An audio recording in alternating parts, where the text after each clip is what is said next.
Hello দাদা, কেমন আছিস? এই তো চলছে ভালোই। তুই কেমন আছিস?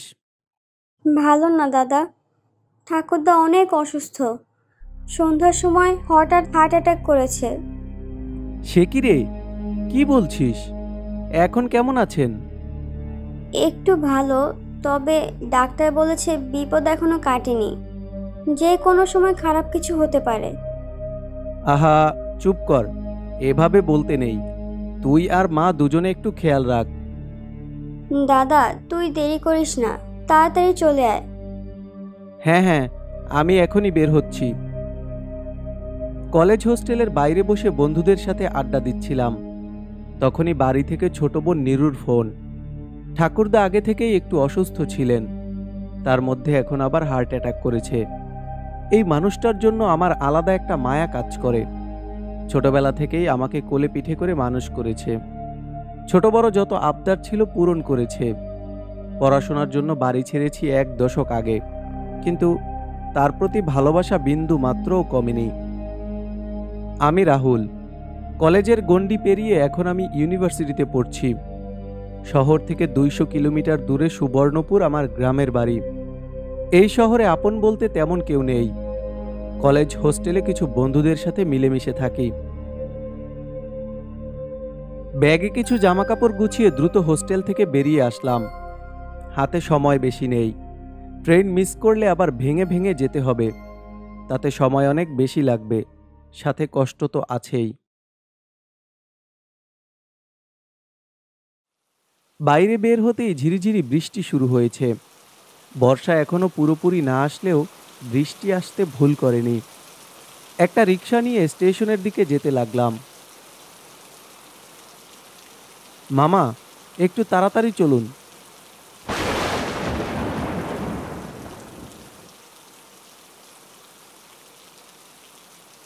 স্টেশনে আসতে আসতে প্রায় 10টা বেজে গেল। ভিতরে ঢুকতেই একটু অবাক হলাম। চারপাশে তাকাতেই মনে হলো কোনো ভুল জায়গায় চলে এসেছি। এটাকে কোনোভাবেই স্টেশন মনে হচ্ছে না। একদম শুনশান নিরিবিলি। পুরো স্টেশনটা একদম ফাঁকা। স্টেশন ফাঁকা থাকার দুটো মানে হতে পারে।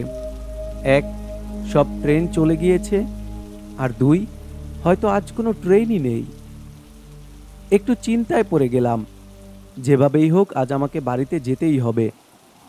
বাইরে এখনো ঝিরিঝিরি বৃষ্টি পড়ছে, সেই সাথে ঝোড়ো বাতাস। কোথাও কোথাও আকাশ ভেঙে বজ্রপাত করছে।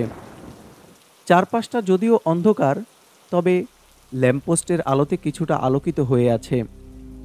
সে আলোয় আশেপাশে কোনো জনমানবের চিহ্ন চোখে পড়ছে না। মাঝে মাঝে দুই একটা কুকুরের আর্তনাদ শোনা যাচ্ছে, যারা বৃষ্টিতে ভিজে এখন এই প্ল্যাটফর্মে আশ্রয় নিয়েছে।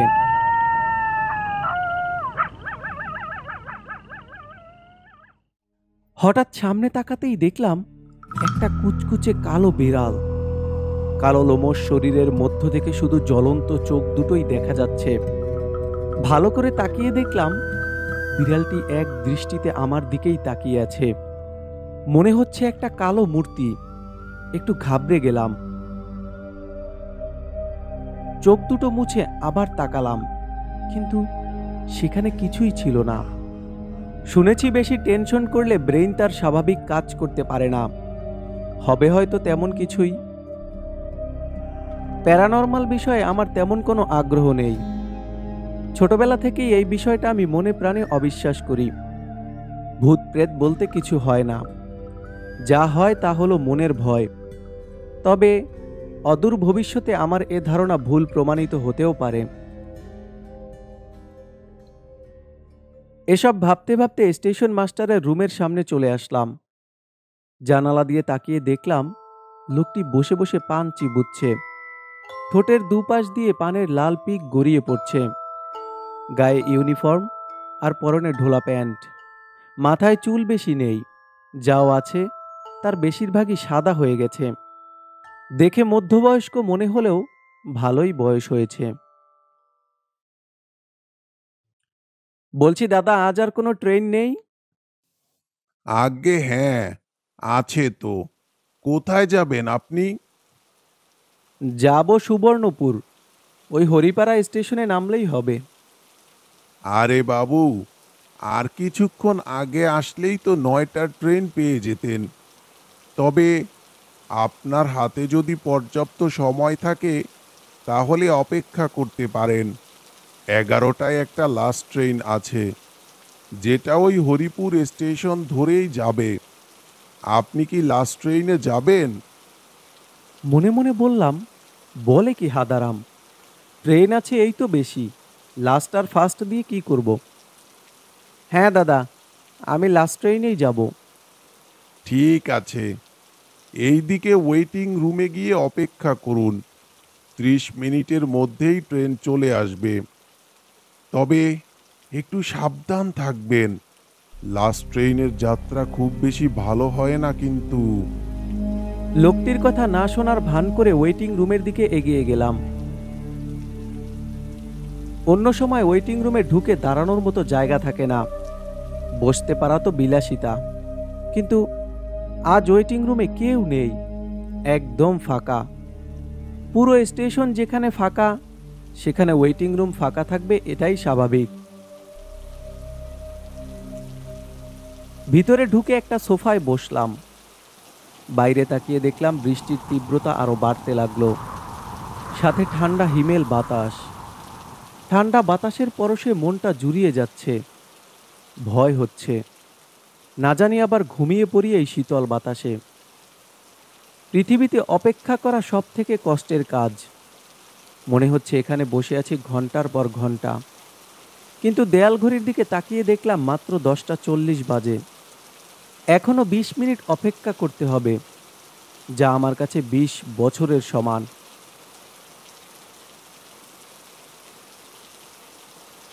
বসে থাকতে থাকতে চোখে একটু ঝিমুনি চলে আসলো। কখন যেন চোখ দুটো আস্তে আস্তে লেগে গেল।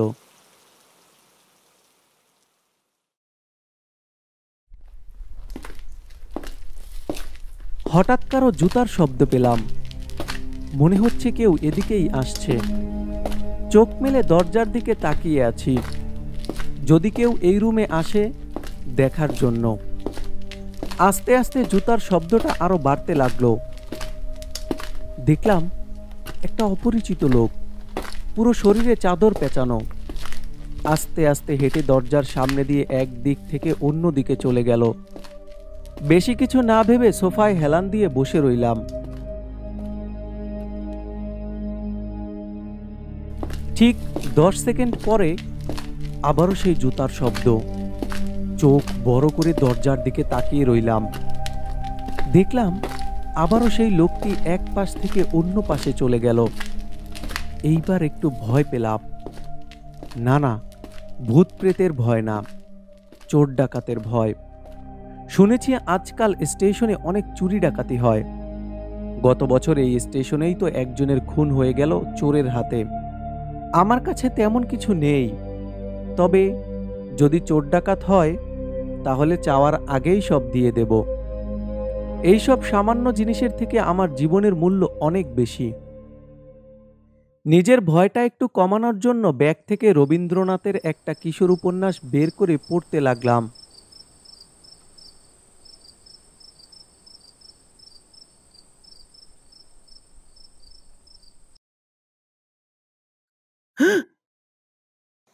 কি ব্যাপার দাদা, ভয় পেয়েছেন নাকি? তাকিয়ে দেখলাম একজন অপরিচিত লোক।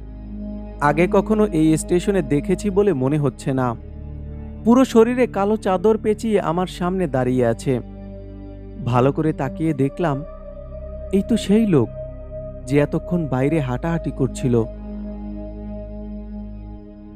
কি হলো দাদা, চুপ করে আছেন কেন? আপনি কি আমাকে দেখে ভয় পেয়েছেন? হ্যাঁ, তা তো একটু পেয়েছি। হঠাৎ করে ঢুকে পড়লেন তো, তাই। আর কোনো কথা না বলে আমি বই পড়ায় মনোযোগ দিলাম। এখনো 10 মিনিট বাকি ট্রেন আসতে। আমার সামনে থাকা একটা সোফায় গিয়ে বসলেন লোকটি। হঠাৎ আর চোখে তাকিয়ে দেখলাম লোকটি আমার দিকে তাকিয়ে আছে। চেহারা দেখে মনে হচ্ছে আমাকে কিছু বলতে চায়। একা একা বই পড়তে ভালো লাগছিল না, তাই আমি নিজেই জিজ্ঞেস করলাম, আপনিও কি শেষ ট্রেনের জন্য অপেক্ষা করছেন? আসতে আসতে অনেক দেরি করে ফেলেছি। শুনলাম আরো একটা ট্রেন নাকি আছে। কোথায় যাবেন আপনি? হরিপুর স্টেশনের কাছে আমার বাড়ি, ওখানে আমার ছোট ছেলে থাকে, তার কাছেই যাচ্ছে। বাহ, তাহলে তো ভালোই হলো, কথা বলার মানুষ পাওয়া গেল। আমিও হরিপুর স্টেশনে নামব।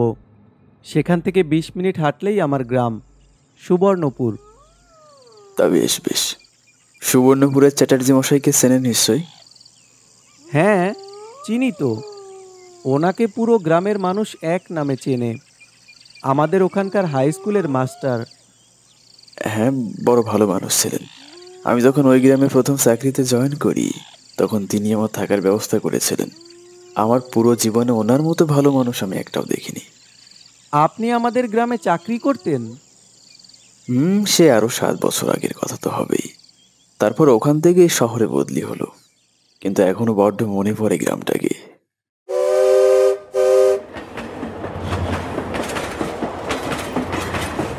এর মধ্যেই দেখলাম হুইসেল বাজিয়ে ট্রেন প্ল্যাটফর্মে ঢুকলো। ট্রেন চলে এসেছে, চলুন, বাকি গল্প যেতে যেতে শোনা যাবে। হ্যাঁ, সে তো বলবোই। আজ আমাকে বলতেই হবে, নয়তো আমার আত্মা শান্তি পাবে না।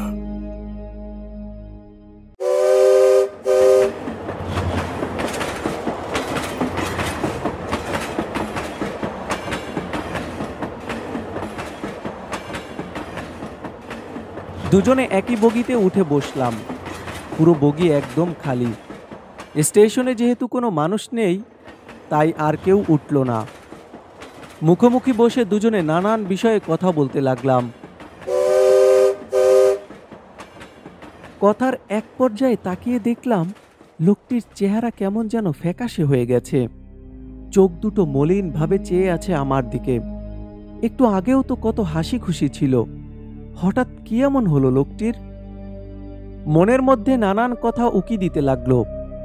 ওয়েটিং রুমে বসে থাকার সময়ও এই লোকটি দরজার সামনে অদ্ভুতভাবে হাঁটাহাঁটি করছিল।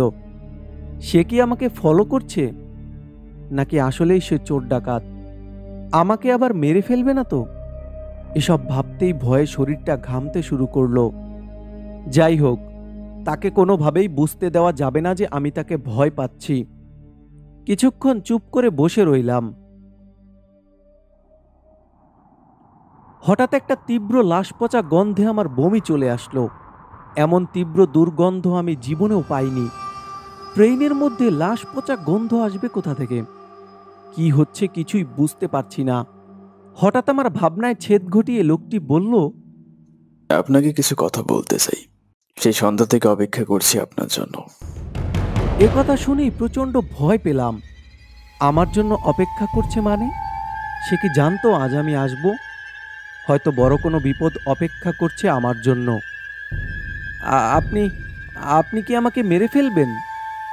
না না, আমি তোমাকে কেন মারতে যাব? আমি তো তোমাকে একটা সত্য ঘটনা বলতে চাই। তুমি ভয় পেও না, তোমার কোনো ক্ষতি আমি করব না। লোকটির কথা শুনে একটু সাহস পেলাম। ভয়ে ভয়ে লোকটির দিকে এক দৃষ্টিতে তাকিয়ে আছি। এটা আমার জীবন প্রদীপ নিভে যাওয়ার গল্প। ছোটবেলায় বাবা মাকে হারিয়েছি একটা রোড অ্যাক্সিডেন্টে।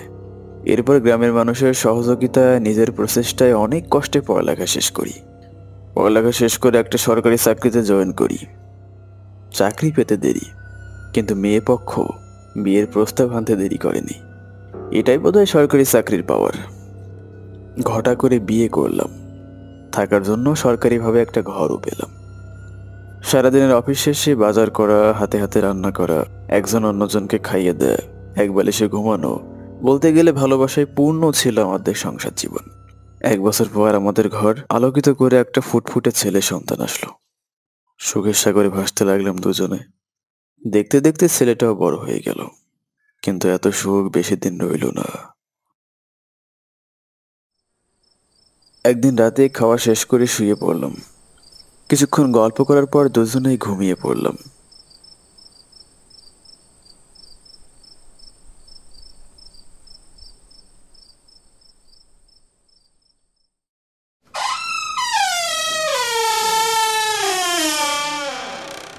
যে কোনো সময় উঠে যেতে পারে, তাড়াতাড়ি চল।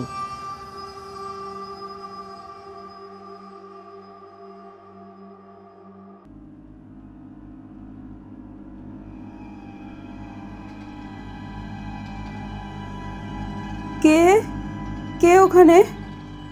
চুপ, একদম চুপ। ও গো, তাড়াতাড়ি ওঠো, বাড়িতে ডাকাত পড়েছে। সজাগ হয়ে তাকিয়ে দেখলাম আমার প্রিয় মানুষটা মেঝেতে পড়ে আছে। সমস্ত ঘর রক্তে ভেসে যাচ্ছে। আমার ভেতর থেকে সব শোক যেন হারিয়ে গেল। ভেবেছিলাম আর কখনো বিয়ে করব না, কিন্তু পরিবারের চাপ আর ছেলেটার কথা চিন্তা করে আবার বিয়ে করলাম। আর এটাই যেন ছিল আমার জীবনের সব থেকে বড় ভুল। বিয়ের সময় বলেছিল পৃথিবীতে তার কেউ নেই, কিন্তু বিয়ের পর জানতে পারলাম তার 2টা ভাই আছে। যদিও বিয়ের সময় তারা আসেনি আর আমার সঙ্গে দেখাও হয়নি। 2 মাস ভালোভাবেই কেটে গেল। ভেবেছিলাম হয়তো সবকিছু ঠিক হয়ে যাবে, আমি হয়তো আমার প্রথম স্ত্রীর স্মৃতি ভুলে থাকতে পারবো। কিন্তু কিছুদিন পর থেকে আমার দ্বিতীয় বউ নানাভাবে আমাকে বোঝাতে লাগলো আমি যাতে আমার সম্পত্তি থেকে তার নামে কিছু লিখে দিই। ছেলেটার ভবিষ্যতের কথা চিন্তা করে ওগুলো আমি তার নামেই রেখেছিলাম। এইভাবেই চলছিল আমাদের দিনগুলো। কিন্তু যখনই সুযোগ পেত তখনই আমার দ্বিতীয় বউ আমার সম্পত্তির ভাগের কথা তুলত। গত পরশুদিন দুপুরে বাসায় লাঞ্চ করতে গিয়েছিলাম, তখন আমাকে বলল, আচ্ছা শোনেন, খবর পেয়েছি আমার ভাই অনেক অসুস্থ। আপনি অফিস যাওয়ার পর আমি একটু ওদের দেখতে যেতে চাই। কাল সকালেই চলে আসব। আচ্ছা সে যাও, সমস্যা নেই, ভালো ডাক্তার দেখাইও আর সাবধানে যেও। এমনিতে দেশের অবস্থা ভালো না, কোটা সংস্কার নিয়ে সারা দেশে ছাত্র আন্দোলন লেগেই আছে। সরকারি অফিসে প্রতিদিন বিকাল 5টায় কাজ শেষ হয়, কিন্তু ওই দিন আমার একটা বিশেষ ফাইল রেডি করতে করতে অনেক দেরি হয়ে যায়। স্যার, 7টা বেজে গেছে, আপনি বাড়ি যাবেন না? অফিসের সবাই চলে গেছে আরো 2 ঘন্টা আগে। তুমি একটা কাজ করো, চাবিটা আমার কাছে দিয়ে যাও, আমার যেতে একটু দেরি হবে। যাওয়ার সময় তোমার বাসায় চাবিটা না হয় দিয়ে যাব, স্টেশনের পাশেই তো তোমার বাড়ি। ফাইলটা রেডি করে ঘড়ির দিকে তাকাতেই দেখলাম 10টা বেজে গেছে। এত রাত হবে বুঝতে পারিনি। অফিস থেকে বের হয়ে চাবিটা পৌঁছে দিয়ে স্টেশনে গেলাম।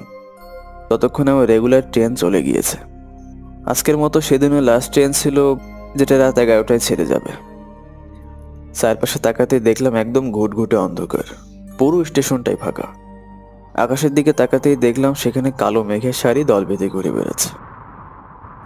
হঠাৎ ঠান্ডা শীতল বাতাস বইতে শুরু করলো, মনে হচ্ছে কালবৈশাখী ঝড় হবে। যদিও কালবৈশাখী ঝড়ের মাস এটা নয়।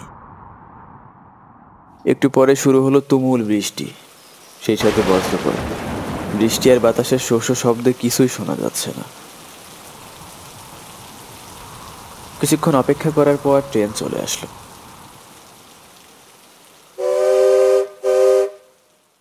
দ্রুত একটা বগিতে উঠতেই দেখলাম অল্প কিছু মানুষ বসে আছে।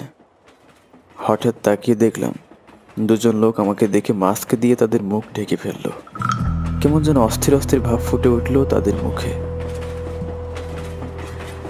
ভেবেছিলাম আপোষে কাজ হবে, কিন্তু এখন মনে হচ্ছে সোজা আঙুলে ঘি উঠবে না, আঙুল বাঁকা করতে হবে। ও কোনোভাবেই আমাকে সম্পত্তির ভাগ দিতে চাচ্ছে না। চুপ করো। না, এখন আর চুপ থাকা যাবে না। অনেক দিন সহ্য করেছি। একটা কাজ করতে যদি এতদিন লাগে তাহলে বাকি কাজ কখন করব? মেয়েদের কণ্ঠ শুনে পরিচিত মনে হচ্ছে, আর লোক দুটোকেও পরিচিতই মনে হচ্ছে। মনে হচ্ছে খারাপ কিছু হতে চলেছে আজ। আমার কথা ভালো করে শুন। ওকে বলেছি আমি কাল সকালে ফিরব, কিন্তু আমাদের যা করার তা আজ রাতেই করতে হবে। আপোষে দিলে দিবে, নয়তো জোর করে নিব। তারপরে এই দেশ ছেড়ে চলে যাব। আর এত ভয় পাওয়ার কিছু নেই। একদিন না একদিন তো নিশ্চয়ই জানতে পারবে যে তোরা 2জন ওর বাড়িতে ডাকাতি করতে গিয়ে ওর প্রথম বউকে খুন করেছিস। এই কথা শুনে আমি পরিষ্কার বুঝতে পারলাম কথা বলছে সে আমার দ্বিতীয় বউ। আর এই তো সেই 2জন যারা আমার বাড়িতে ডাকাতি করার পর আমার প্রথম বউকে হত্যা করেছিল। নিজেকে আর ধরে রাখতে পারলাম না। খুনি, হত্যাকারী, তোরা সবাই মিলে আমার বউকে হত্যা করেছিস, আর এখন সম্পত্তির জন্য আমাকে মারতে চাস? তুমি এখানে কি করছো? তুই একটা ডাইনি, আর তোরে ভাইরা মিলে আমার জীবনটা শেষ করেছিস। তোদের সবাইকে আমি পুলিশের হাতে তুলে দেব। সব যেহেতু শুনেই ফেলেছিস, তাহলে আর লুকিয়ে লাভ কি? এরা আমার ভাই না। আমরা মানুষকে ধোঁকা দিয়ে তাদের অবৈধ টাকা পয়সা লুট করি। সরকারি চাকরি করে তো ভালোই টাকা কামিয়েছিস, এখন সেগুলো আমাদের হাতে তুলে দিবি। তোদের সবাইকে আমি পুলিশের হাতে তুলে দেব। এই তাকিয়ে দেখছিস কি? ধর বেটাকে। সেদিন ওরা আমাকে প্রচণ্ড মারধর করে, মারতে মারতে একসময় আমাকে মেরেই ফেললো। লাশটা বাথরুমে লুকিয়ে রাখ কেউ দেখার আগে, আর আজ রাতে সবকিছু নিয়ে পালিয়ে যেতে হবে। লোকটি একটু থামলো, কিন্তু আমার প্রচণ্ড ভয় করছে। একটা মৃত মানুষ বসে আছে আমার সামনে, এটা ভাবতেই আমার কলিজা শুকিয়ে যাচ্ছে। এক মুহূর্তের জন্য বিশ্বাস হচ্ছে না। আমার লাশটা এখনো ট্রেনের বগিতেই পড়ে আছে, আর সেখান থেকে দুর্গন্ধ আসছে। কোটা আন্দোলনের জন্য গত 3 দিন ধরে ট্রেন চলাচল বন্ধ, তাই কেউ বাথরুমে যায়নি, আর আমার লাশটাও খুঁজে পায়নি। আপনি আমার একটা উপকার করতে পারবেন? হ্যাঁ বলুন, অবশ্যই করব। পুলিশকে জানিয়ে আমার লাশটা উদ্ধার করে শেষ কাজ সম্পূর্ণ করবেন, তাহলে আমার আত্মা শান্তি পাবে। পুলিশকে আমার অফিসের ব্যাপারে বলবেন, সেখানে একটা ফাইলের মধ্যে খুনিদের নাম, ঠিকানা, ছবি সব আছে। যেভাবে হোক ওদের শাস্তির ব্যবস্থা করবেন। ঠিক আছে, আমি আপনার শেষ ইচ্ছা পূরণ করব। আর একটা কথা, গত 3 দিন ধরে আমার ছোট ছেলেটা আমাকে পাগলের মতো খুঁজছে। ওকে বলবেন ওর বাবা হয়তো এই দুনিয়াতে নেই, কিন্তু সবসময় ওর সাথে আছে, সবসময়। তাকিয়ে দেখলাম লোকটা আস্তে আস্তে কোথায় যেন মিলিয়ে গেল।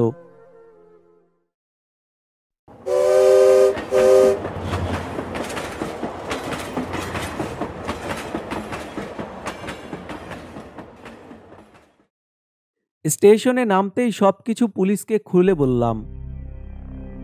লোকটির সাথে আমার যা যা কথা হয়েছে সবকিছু খুলে বললাম।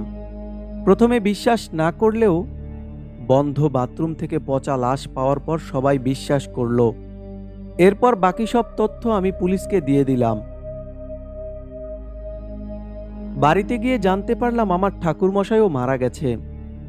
ঠাকুরমশাইয়ের শেষকৃত্যের কাজ শেষ করলাম। 2 দিন পর জানতে পারলাম আমার দেওয়া তথ্য অনুযায়ী সেই খুনিদের দেশ ছেড়ে পালিয়ে যাওয়ার সময় অ্যারেস্ট করেছে পুলিশ। ঠাকুরমশাইয়ের মৃত্যুতে মনটা অনেক খারাপ ছিল, কিন্তু এটা ভেবে ভালো লাগছে যে আমি একজন নিরপরাধ মানুষের হত্যাকারীদের শাস্তির ব্যবস্থা করতে পেরেছি।